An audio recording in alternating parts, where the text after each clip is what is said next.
Bismillahirrahmanirrahim. Assalamualaikum warahmatullahi wabarakatuh.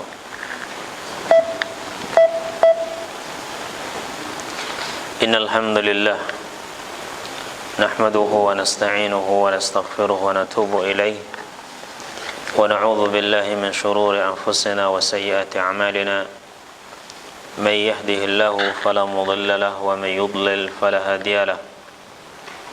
أشهد أن لا إله إلا الله وحده لا شريك له وأشهد أن محمدا عبده ورسوله لا نبي بعده وصلى الله وسلم عليه وعلى آله وأصحابه ومن صار على نهجه إلى يوم القيامة أما بعد.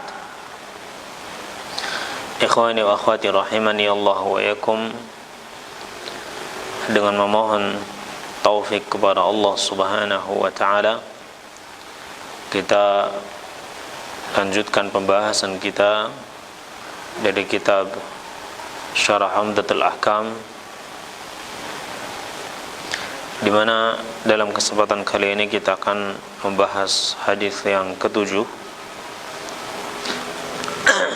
tentang sifat wudu ya, yang dicontohkan oleh Nabi sallallahu alaihi wasallam. Qala al-muallif rahimahullah an Humran mawla Uthman bin Affan annahu ra'a Uthman da'a biwudu'in fa'afragha ala yadayhi min ina'ihi faghasalahuma thalatha marrat thumma adkhala yaminahu fil wudu'i thumma tamadmada wastanshaqa wastanthar ثم غسل وجهه ثلاثا ويديه إلى المرفقين ثلاثا ثم مسح برأسه ثم غسل كلتا رجليه ثلاثا ثم قال رأيت النبي صلى الله عليه وسلم توضأ نحو وضوء هذا وقال من توضأ نحو وضوء هذا ثم صلى ركعتين لا يحدث فيهما نفسه غفر الله له ما تقدم من ذنبه.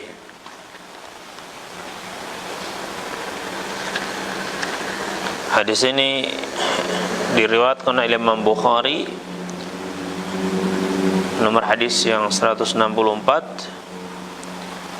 dan juga Imam Muslim meriwayatkan hadis ini dalam sahihnya, nomor hadis 226, dari Humran, pembantunya Uthman bin Affan radhiyallahu anhu. Dari Humran, pembantu Uthman ibn Affan radhiyallahu anhu, beliau mengatakan annahu ra'a Uthman da'a biwudu', bahwasanya beliau, yaitu Humran, melihat Uthman minta untuk didatangkan air, ya, sewadah air atau seember air. Kemudian fa'afragha ala yadayhi min ina'ihi,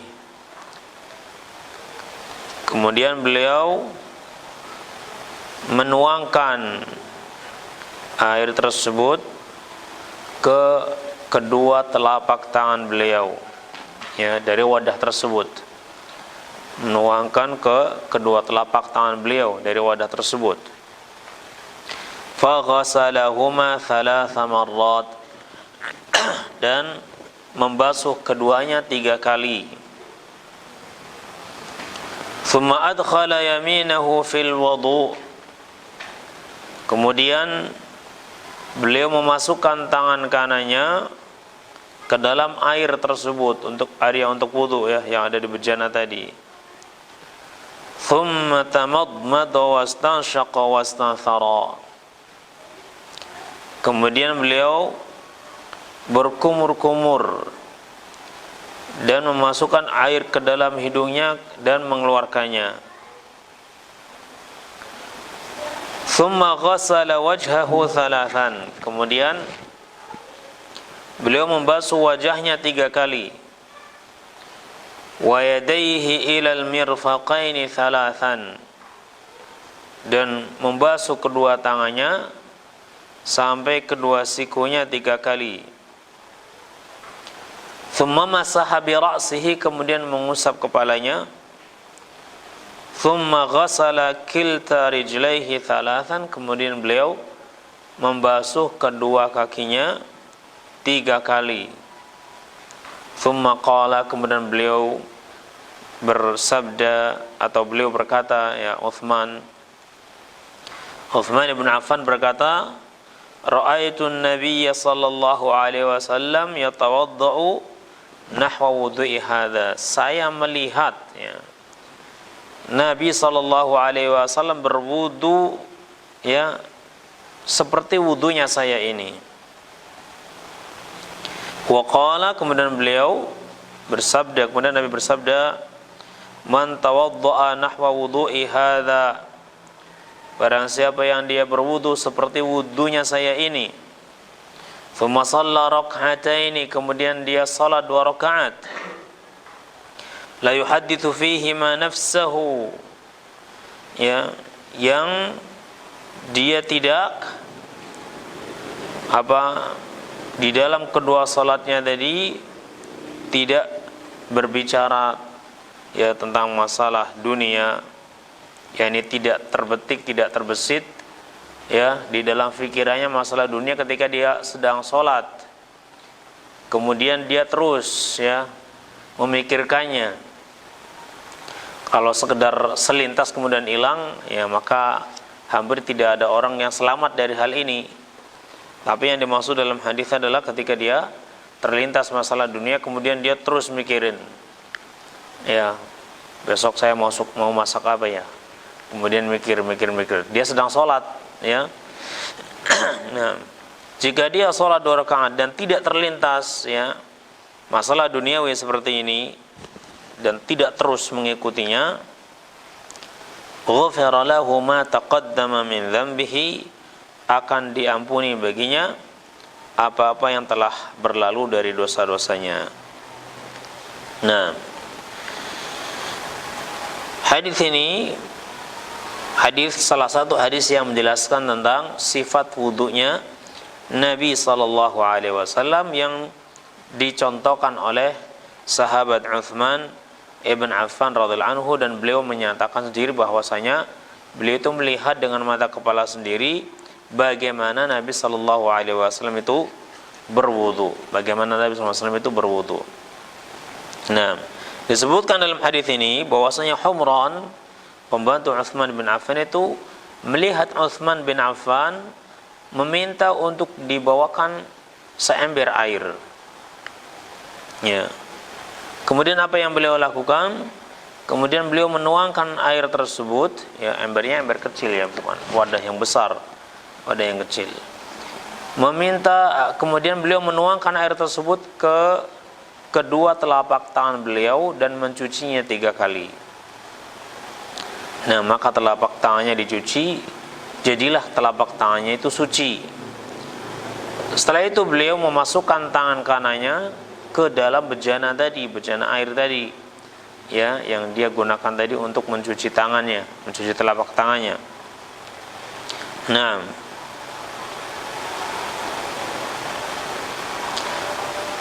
beliau ini kemudian mengambil dengan tangan kanannya, ya, 3 kali.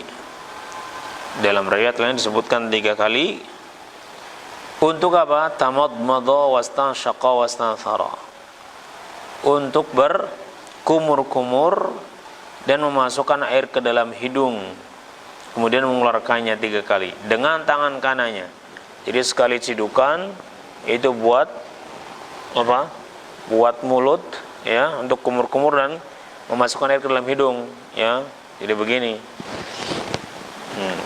Kemudian dikeluarkannya pakai tangan kirinya. 3 kali. Ya. Nah. Baik. Setelah itu beliau kemudian mencuci atau membasuh mukanya dengan air tersebut, ya. Dia ambil air lagi kemudian digunakan untuk membasuh mukanya, 3 kali. Setelah itu beliau membasuh kedua tangan sampai kedua sikunya 3 kali juga. Kemudian mengusap kepalanya, ya, di sini tidak disebutkan jumlahnya, ya. Nanti hadis berikutnya, yaitu hadis Abdullah bin Zaid, ya, itu akan dijelaskan, ya, berapa kali Nabi SAW itu mengusap kepalanya. Hadis setelah ini, ya, insyaallah. Kemudian setelah itu beliau membasuh kedua kakinya, ya, membasuh kedua kaki sampai kedua mata kaki. Nah, sampai kedua mata kaki. Dan setelah itu sifat sempurna wudunya adalah dengan berdoa, ya. Setelah itu dia melaksanakan salat 2 rakaat. Karena Nabi sallallahu alaihi wasallam sabda, "Man tawadda'a nahwa wudu'i hadza, thumma shalla rak'ataini la yuhadditsu fihi ma nafsahu, ghafarallahu lahu ma taqaddama min dhanbihi." Barang siapa yang dia berwudu seperti wudunya saya ini, setelah itu dia salat 2 rakaat, ya, di dalam salatnya dia tidak berbisik atau terbesit dalam hatinya masalah duniawi, ya, sampai akhir salatnya, maka jika tidak terfikir masalah tadi dalam salatnya, ya, ini salatnya khusyuk, salat itu akan menghapus dosa-dosanya yang telah lalu, ya, menghapus dosa-dosanya yang telah lalu. Nah,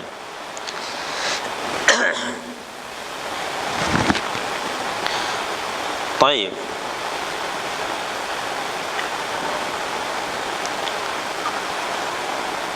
Hadis ini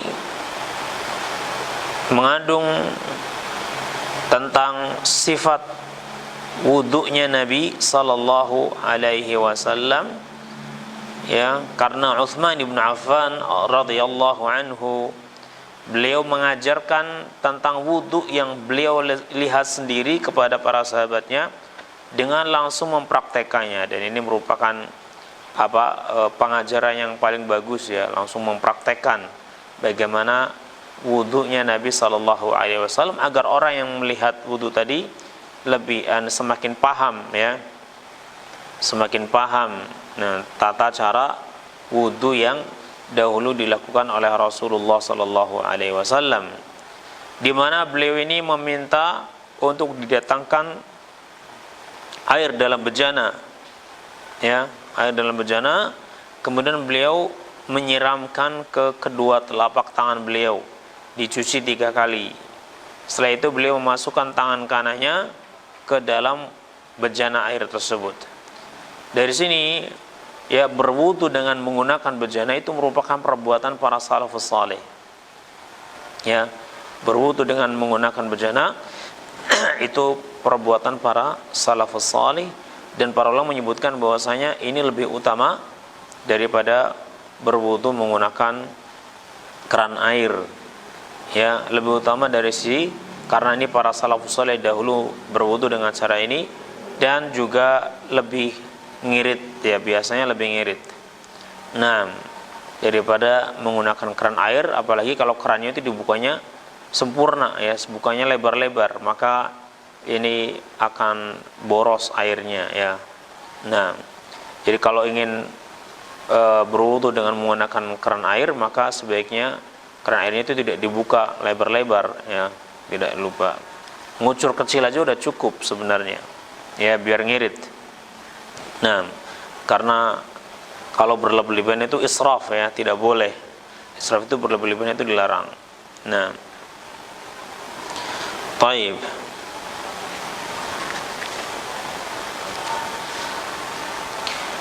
Kita ambil hadis yang berikutnya agar lebih sempurna pembahasannya, karena memang antara hadis ini dengan hadis berikutnya itu masih ada kaitannya, karena satu sama lainnya itu saling menyempurnakan. Hadis berikutnya itu hadis Amr bin Yahya Al-Mazini, ya, di mana al-muallif mengatakan an Amr bin Yahya Al-Mazini an abihi qala syahidtu Amr bin Abi al-Hasan sa'ala Abdullah ibn Zaidin an wudu'in Nabi sallallahu alaihi wasallam. Dari Amr bin Yahya Al-Mazini, dari ayahnya berkata, ya, ayahnya yaitu Yahya Al-Mazini, beliau berkata, saya menyaksikan Amr bin Abil Hasan itu bertanya kepada Abdullah bin Zaid, ya, sahabat Nabi sallallahu alaihi wasallam, fada'a an wudu'in Nabi sallallahu alaihi wasallam, ya, tentang tata cara wudu'nya Nabi sallallahu alaihi wasallam. Jadi Amr bin Abil Hasan itu bertanya kepada Abdullah bin Zaid, sahabat Nabi radhiyallahu anhu, tentang bagaimana cara wudunya Nabi sallallahu alaihi wasallam. Fada'a bitaurin min ma'in, maka beliau meminta, ya, untuk dibawakan air dalam bejana. Ya, taur ini merupakan al-ina'us shaghir, ya, wadah yang kecil. Nah, at-taur ini artinya wadah yang kecil yang berisi air, ya. Fatawadda'a bitawr min ma'in, fada'a bitawr min ma'in fatawadda'a lahu wudu'an Nabi sallallahu alaihi wasallam. Kemudian beliau pun berwudu untuk mereka, untuk para sahabatnya, ya, dengan wudunya Nabi sallallahu alaihi wasallam. Apa yang beliau lakukan? Fa'aqfa'a ala yadayhi min at-taur, maka beliau menuangkan ke kedua telapak tangan beliau, ya, air yang ada di bejana tadi, sama seperti yang dilakukan oleh Utsman bin Affan. Fa ghassala yadayhi thalathan, maka beliau mencuci kedua telapak tangannya 3 kali, sama dengan hadis Utsman bin Affan. Thumma adkhala yadahu fit taur, kemudian beliau memasukkan tangannya ke dalam wadah tadi, ya, wadah air tadi. Ya, ini sama dengan hadis Utsman bin Affan, ya, ini memasukkan tangan kanannya ke wadah air tadi. Apa yang beliau lakukan? Famadmada wastanshaqa wastanthara thalathan bi thalathi ghurafat. Nah, maka beliau pun berkumur-kumur memasukkan air ke dalam hidung dan mengeluarkannya 3 kali dengan 3 kali cidukan. Nah, ini ada tambahan keterangan, ya, dalam hadis Abdullah bin Zaid ini. Kalau hadis Utsman bin Affan cuma dikatakan thumma tamadmata wastanshara thumma wastanshaqa wastanthara, ya. Tapi dalam hadis ini ada tambahan keterangan, yaitu berapa kali mengambil airnya dan berapa kali beliau itu berkumur-kumur dan memasukkan air ke dalam hidung. Disebutkan thalathan, ya, beliau itu berkumur-kumur serta memasukkan ke dalam hidung itu 3 kali bi thalathi ghurafat, dengan 3 kali cidukan. Ya, jadi sekali cidukan itu untuk kumur-kumur dan untuk memasukkan air ke dalam hidung, ya, 3 kali cidukan. Ya, 1 kali cidukan itu langsung untuk kumur-kumur dan memasukkan ke dalam hidung, ya, langsung itu, tidak kumur-kumur sendiri dan masukkan istinsyak itu sendiri, ya. Kalau begitu nanti 6 kali, berarti 6 kali cidukan. Kalau ini disebutkan bi thalathi ghurafat, dengan 3 kali cidukan, ya. Ini yang sunnahnya seperti ini. Thumma adkhala yadahu fit taur, kemudian beliau memasukkan tangannya kembali ke dalam bejana tadi, ke dalam wadah tadi. Fa ghassala wajhahu thalathan, kemudian membasuh mukanya 3 kali, sama dengan hadis Utsman bin Affan. thumma adkhala yadayhi faghasalahuma marrataini ila al-mirfaqain. Kemudian memasukkan kedua tangan beliau, ya, kedua telapak tangannya, kemudian membasuh kedua tangannya 2 kali sampai ke sikut. Ya. Ini ada keterangannya 2 kali. Kalau dalam keterangan hadis Utsman 3 kali. Ini menunjukkan bahwasanya 2 atau 3 boleh. Ya. 2 atau 3 boleh. Thumma adkhala yadayhi, kemudian memasukkan kedua tangan beliau, famasaha bihi ma ra'sahu, dan mengusap dengan kedua telapak tangan, ya, yang dimasukkan kedua telapak tangan dimasukkan, kemudian mengusap, ya, dengan kedua tangan ini apa? Ra'sahu, kepalanya. Cara mengusapnya dijelaskan begini. Fa'aqbala bihima wa adbara marratan wahidah. Di sini ada keterangan tambahan, ya. Kalau dalam hadis Utsman disebutkan tsumma masaha bi ra'si, kemudian apa? Mengusap apa? Kepalanya, ya. Hadis Utsman bin Affan tadi, ya, disebutkan apa? Tsumma masaha bi ra'si, kemudian mengusap kepalanya. Tidak ada keterangan tambahan, tapi dalam hadis Abdullah bin Zaid itu ada keterangan, ya, cara mengusapnya bagaimana. Beliau masukkan kedua telapak tangannya ke dalam bejana, kemudian mengusap dengan kedua telapak tangannya ini, ya, kepala beliau. Fa aqbala bihima wa adbara. Aqbala itu ke depan, kemudian ke belakang. Ya, ini ada beberapa cara untuk mengusapnya, tapi sama, ya, dengan dua telapak tangan beliau, ya. Fa aqbala bihima, maka menghadap ke depan, ya, membawa ke depan, wa adbara, dan mengembalikannya marratan wahidah, 1 kali saja. Ini dalam hadis Abdullah bin Zaid. Thumma ghasala rijlaihi, kemudian membasuh kedua kaki beliau. Dalam hadis Utsman thalatha marrat, 3 kali disebutkan thalatha marrat. Jadi hadis Abdullah bin Zaid dan hadis Utsman bin Affan itu sama, dalam mengusap kepala itu hanya sekali saja. Wa fi riwayah, dalam riwayat yang lain, ya, dalam sahih juga itu disebutkan tata cara mengusap kepalanya. Bada'a bi muqaddami ra'sihi, memulai dengan bagian depan kepala, hatta dhahaba bihima ila qafah, kemudian membawa kedua telapak tangan beliau itu ke tengkuk, ya, sampai ke tengkuk. Tsumma raddahuma, kemudian mengembalikan keduanya ila hatta raja'a ila al-makan alladhi bada'a min, sampai ke tempat dia memulai, ya. Jadi dari depan sampai ke tengkuk, kemudian balik lagi ke depan. Wa fi riwayat, dalam riwayat yang lain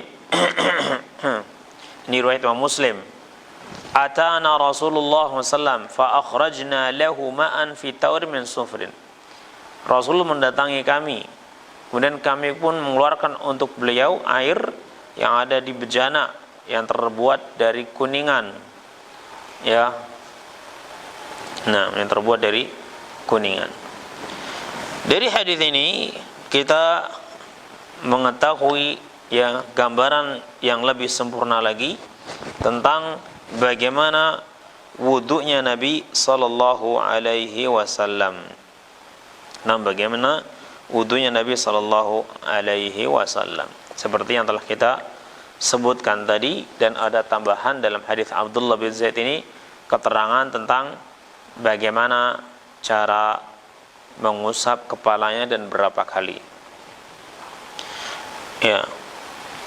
Ini cara wudu Nabi sallallahu alaihi wasallam yang sempurna. Ya, yang sempurna maksudnya selain melakukan yang wajib, maka di dalamnya juga apa? Terdapat amalan yang sunnah, seperti mengusap 3 kali, mencuci 3 kali, ya, membasuh 3 kali. Ini hukumnya sunnah. Yang wajib itu sekali. Kalau lebih dari sekali itu hukumnya sunnah. Kemudian perkara yang sunnah yang lainnya adalah membaca bismillah ketika wudu. Ya, jadi ketika wudu dia baca bismillah sebelum mencuci kedua telapak tangan beliau. Ini membaca bismillah, dan dalam menurut pendapat jumhurul ulama, dan ini pendapat yang rajih wallahu alam, bahwa hukum membaca bismillah ketika wudu adalah mustahabbah, ya, sunnah. Nah, sebagian ulama seperti ahlul zahir, ya, Ishaq bin Rahawai, ya, dan salah satu pendapat dalam mazhab Hambali itu berpandangan wajibnya membaca bismillah, ya. Sementara ada juga yang berpandangan bahwasanya baca bismillah ini bukan termasuk sunnah dan bukan pula wajib, bukan sunnah, bukan pula wajib, seperti mazhab Imam Malik, ya, rahimahullah. Nah, tidak ada keutamaan dalam melakukannya dan tidak pula dalam meninggalkannya, ya, karena tidak ada contohnya. Akan tetapi terdapat hadis yang umum, ya. Bahkan Imam Al-Bukhari rahimahullah, beliau punya di dalam sahihnya membuat bab at-tasmiyah ala kulli hal, ya, bab tentang anjuran bismillah dalam setiap keadaan, ya, bahkan ketika berhubungan suami istri itu baca bismillah, berdasarkan hadis Abdullah bin Abbas bahwasanya Nabi sallallahu alaihi wasallam bersabda, "Lau anna ahadahum idza arada ya'ti alahu qala bismillah, Allahumma jidna syaitan." Ya. Seandainya salah seorang di antara mereka ketika dia mendatangi istrinya, dia membaca bismillah kemudian membaca Allahumma jannibna syaitan, ya. Jannabi syaitan marazaqna sampai hadis, ya, sampai akhir hadis. Nah, ini disebutkan oleh Imam Bukhari dalam sahihnya. Jadi Imam Bukhari itu berpandangan bahwasanya bismillah ini dianjurkan pada setiap perbuatan, ya, terutama perbuatan-perbuatan yang baik, ya. Nah, walaupun ada juga hadis yang lain, akan tetapi para ulama itu memandang hadis ini sebagai hadis yang dhaif, bahwasanya Nabi mengatakan kullu amrin dzibalin la yubda'u fihi bi bismillah fa huwa abtar. Setiap amalan yang baik, ya, yang tidak diawali dengan bismillah maka akan terputus keberkahannya, ya. Hadis ini secara sanadnya ini dhaif, ya, akan tetapi secara pengamalan ini diamalkan oleh para ulama, ya, dan karena memang apa yang dilakukan oleh Nabi sallallahu alaihi wasallam ini di mana beliau ketika menulis surat itu baca bismillah, menulis bismillah.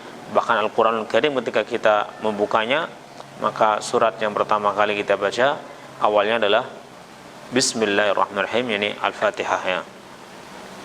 Taib. Jadi membaca bismillah di dalam atau sebelum wudu ini hukumnya sunnah.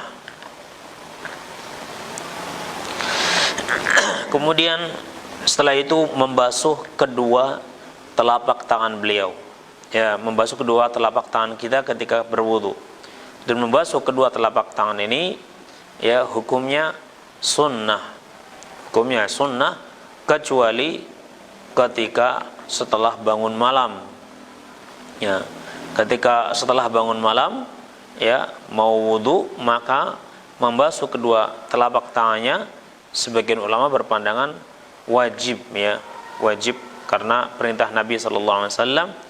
Nah, di mana Nabi SAW merintahkan agar kita apa? Membasuh kedua telapak tangan kita qabla ayyudkhilahuma fil ina, ya, sebelum memasukkannya ke dalam bejana, ya. Kemudian Nabi mengatakan fa innahu la yadri ayna batat yaduh, karena dia tidak tahu di manakah tadi malam tangannya itu bermalam, ya. Nah, baik. Jadi hukumnya kalau setelah bangun malam itu wajib menurut sebagian ulama, ya, dan sebagian lain berpendapat bahwa hukumnya sunnah, baik itu setelah bangun malam atau pada keadaan yang lainnya, lebih-lebih pada keadaan yang lainnya. Ala kulli hal, ya, tidak seharusnya seorang itu meninggalkan perkara yang baik ini ketika dia mau berwudu. Ya, dia mencuci kedua telapak tangannya terlebih dahulu sebelum mencuci sebelum dia memulai untuk berwudu. Nah,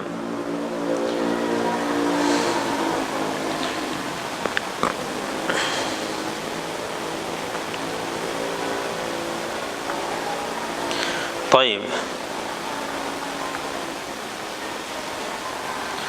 Kemudian di antara perkara sunnah juga adalah menyela-nyela jari-jari, ya, jari-jari tangan maupun jari-jari kaki ketika berwudu. Berdasarkan hadis Laqit bin Sabrah bahwasanya Rasulullah sallallahu alaihi wasallam bersabda, asbighil wudu'a wa khallil bainal asabi' wa baligh fil istinsyaqi illa an takuna sha'iman. Sempurnakanlah wudu, sela-selalah di antara jari-jari, dan bersungguh-sungguhlah dalam beristinsyak, ya, kecuali kalau engkau dalam keadaan puasa, ya. Hadis ini dikeluarkan Imam Abu Dawud dan Imam At-Tirmidzi, ya, dan juga yang lainnya, dan sanad hadisnya itu sahih, ya, sanad hadisnya sahih. Nah, kemudian setelah itu adalah setelah mencuci kedua telapak tangannya, maka yang dilakukan berikutnya adalah berkumur-kumur dan memasukkan air ke dalam dua lubang hidung, ya, berkumur-kumur dan memasukkan air ke dalam dua lubang hidung. Para ulama berbeda pendapat tentang berkumur-kumur ini, apakah hukumnya wajib atau hukumnya sunnah. Ya, sebagian ulama berpandangan bahwa berkumur-kumur dan memasukkan air ke dalam hidung itu hukumnya wajib, ya, hukumnya wajib. Dan ini pendapat Ibnu Mubarak, kemudian Ibnu Abi Layla, ya, kemudian Hamad, ya, Ishaq ibn Rahawi atau Rahawiyah, dan salah satu pendapat dari yang masyhur dari pendapat Imam Ahmad, serta dari Atha, ya, salah satu riwayat dari Atha bin Abi Rabah. Taib. Pendapat yang kedua bahwa ini membedakan antara istinsyak dan tamadmad. Istinsyak itu hukumnya wajib, memasukkan air ke dalam hidung itu hukumnya wajib, sementara tamadmad itu hukumnya sunnah, ya, tamadmad itu hukumnya sunnah. Pendapat yang ketiga yang mengatakan bahwasanya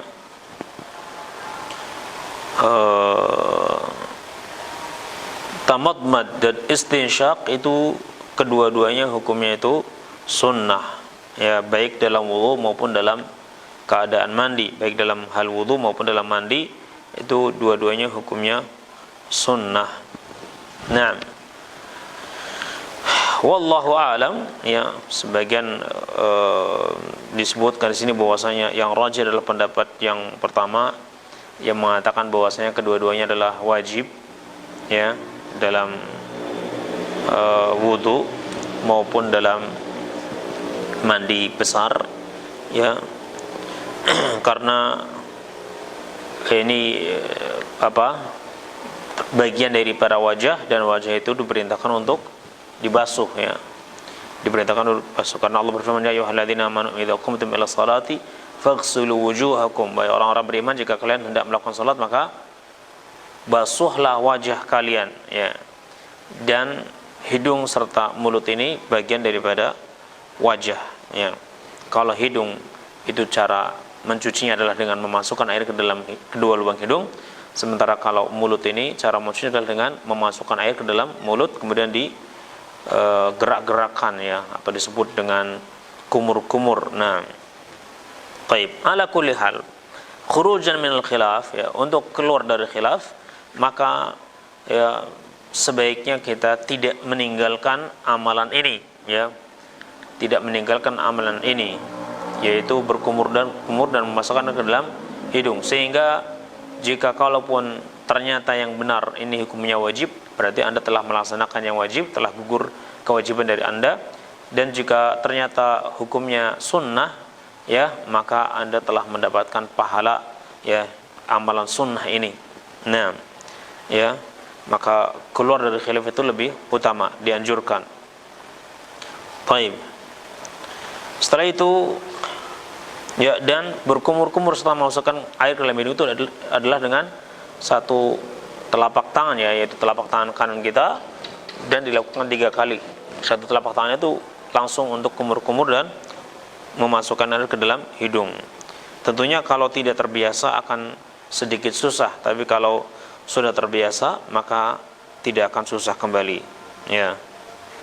Nah, setelah itu adalah membasuh wajahnya, dan batasan dari wajah adalah min manabiti sya'r, dari tempat keluarnya rambut, tumbuhnya rambut sampai ke dagu, ini panjangnya. Adapun lebar adalah dari telinga yang satu, daun telinga yang satu ke daun telinga yang lainnya. Ini batasan wajah yang harus dibasuh. Qala al-Imam an-Nawawi, berkata Imam Nawawi, wal wajhu ma baina manabiti sya'ri ar-ra'si ila adh-dhaqn wa muntaha al-lihyaini tulan wa min al-udhuni ila al-udhuni 'ardan. Ya, wajah itu, ya, batasan wajah menurut Imam Nawawi mengatakan yaitu antara tempat keluarnya rambut kepala sampai ke dagu, ya, sampai ke akhir daripada tempat tumbuhnya jenggot ini, ya. Ini panjangnya, adapun lebarnya adalah dari satu daun telinga ke satu daun telinga yang lainnya. Nah, dibasuh 3 kali sunnahnya, yang wajib adalah sekali, ya. Kemudian berikutnya adalah jika dia memiliki jenggot yang panjang, apakah wajib, ya, jenggot yang tebal apakah wajib untuk di sela-sela, ya. Maka kita pun dapatkan di sini bahwa para ulama berbeda pendapat dalam hal ini, ya. Nah, sebagian ulama berpendapat tidak wajib di sela-sela, yang penting dia basuh, ya. Nah, itu udah cukup, ya, tidak harus di sela-sela. Sementara sebagian lain berpandangan ya harus di sela-sela, karena biar airnya itu sampai ke kulit dagu ini, ya. Nah, wallahu a'lam bissawab. Setelah itu adalah mengusap kepala, ya, mengusap kepala. Disebutkan dalam hadis Abdullah bin Zaid tadi bahwa mengusap kepala ini cukup 1 kali saja, dan caranya adalah dengan kedua telapak tangannya,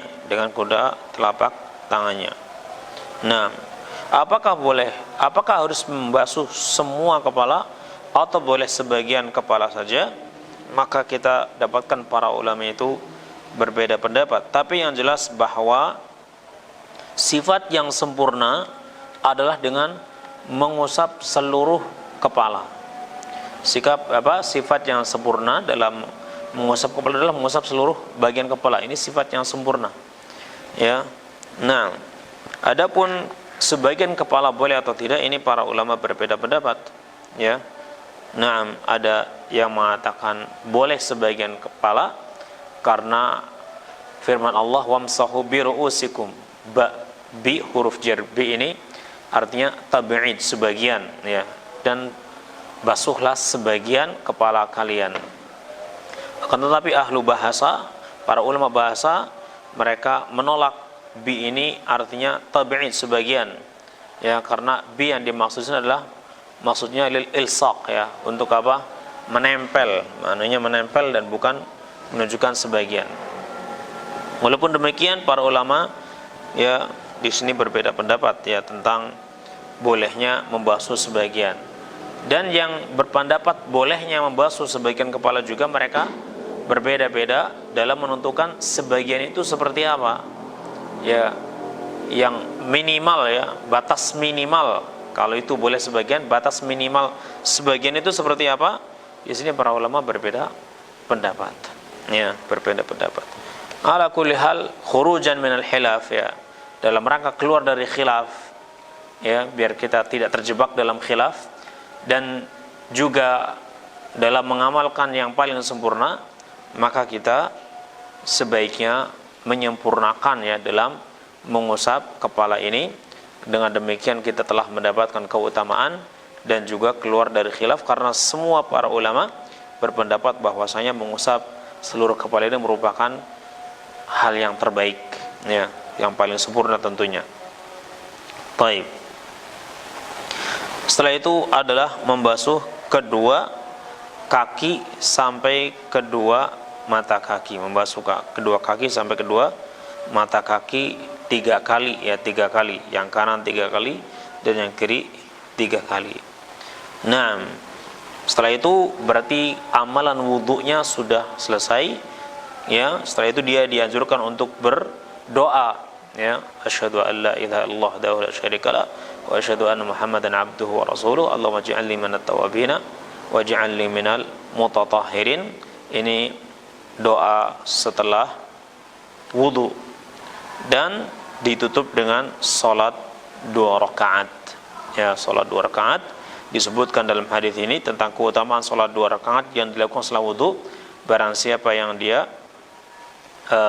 berwudhu kemudian salat 2 rakaat dan tidak terbesit di dalam hatinya, ya, perkara dunia, tidak membicarakan masalah dunia di dalam hatinya, ya, bukan hanya sekedar terbesit saja, ya, tapi begitu ada lintasan dia ikuti lintasannya, berbicara, ya, difikirkan, ya, maka hal ini menjadikan sholatnya ini tidak sempurna, bahkan bisa jadi tidak diterima karena dia tidak khusyuk, ya, dalam sholatnya. Nah, akan tetapi kalau sekedar lintasan kemudian hilang, maka hampir tidak ada orang yang selamat dari yang seperti ini, ya, dalam sholatnya. Terkadang ada lintasan datang, terfikirkan tentang pekerjaannya tadi, atau tentang orang di rumah, atau tentang ngajar atau yang lainnya, ya, jadi aktivitasnya, tapi kemudian dia lawan, dia kembali kepada sholatnya, maka yang seperti ini tidak membahayakan sholat yang dia lakukan. Orang yang melakukan sholat 2 rakaat setelah wudhu dan sholatnya khusyuk, maka hal itu akan menjadikan dosa-dosa yang telah lalu itu dihapuskan oleh Allah Subhanahu wa taala. Zahir hadis ini, ya, yakni menunjukkan bahwasanya semua dosa itu dihapus. Akan tetapi para ulama menyebutkan bahwasanya yang dihapus oleh dosa-dosa, yang dihapus oleh amalan ini adalah dosa-dosa kecil, ya. Adapun dosa-dosa besar maka dibutuhkan taubat yang nasuha, ya, dibutuhkan taubat yang nasuha. Nah, ini saja yang bisa kita bahas pada kesempatan kali ini. Semoga ini bermanfaat buat kita semua, ya, dan semoga Allah Subhanahu wa taala menjadikan kita termasuk orang-orang yang mendengarkan kebaikan kemudian mengamalkannya semata-mata karena Allah Subhanahu wa taala. Wallahu a'lam bishawab. Subhanakallahumma bihamdik asyhadu an la ilaha illa anta astaghfiruka wa atubu ilaik. Assalamualaikum warahmatullahi wabarakatuh.